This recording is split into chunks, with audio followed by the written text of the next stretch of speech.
Now, yielding to what is, so often many of us are not perceiving reality as it is.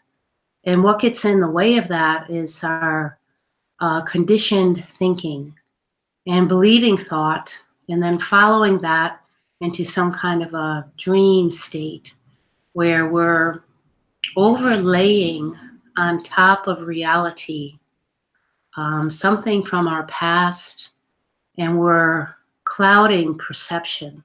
So we're seeing through a particular lens, which gives an interpretation of what is happening.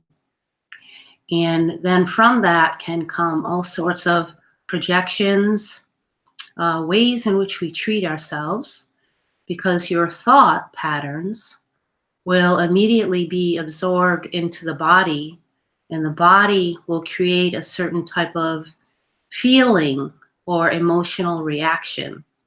Also, the brain is involved. And all of this is kind of a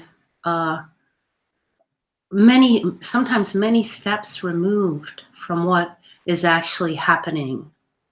So how meditation can be an incredibly useful tool is because you're pausing and stepping back behind interpretation, behind thought, before reaction, offering a gap, a pause, so that you can settle down to see and sort of polish the mirror, clear the lens in which you're perceiving.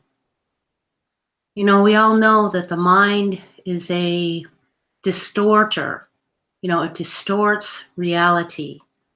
And even one thought, just taking one thought and following that, can create a complete different picture of what is happening and an emotional state that goes along with that.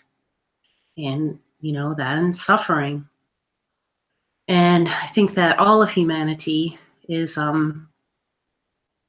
yearning to, maybe not even consciously, to see things as they are, but to be able to be who they are, to be able to relax and just be yourself without the superimposition of the dictates of the mind, the interpretations of the mind, the filters of the mind.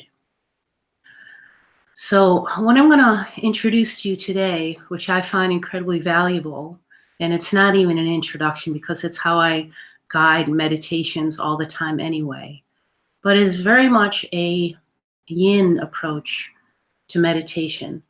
There's a yin and there's yang.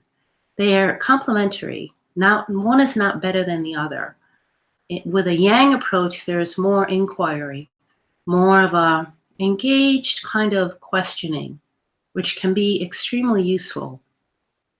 But in my experience with learning to yield to what is, just to perceive life as it is more of a, for me anyway, and try it out for yourself, is yin. And yin is this capacity that we all have to soften and to listen to what the mind might be saying, and allow that to be as it is, so then that can also soften and you can relax into the body and open a spaciousness within yourself to be able to listen fully with your intuition, with your body, with your feelings, for what is happening. So we're dropping beneath the mind and softening and leaning into those spaces that are already quiet and allowing the quiet to inform reality. So quiet is a profound medicine for not even subduing the mind. That's not the right word, but for taking us away or taking us deeper into ourselves so that we're not distracted by all the different ways in which we distract ourselves.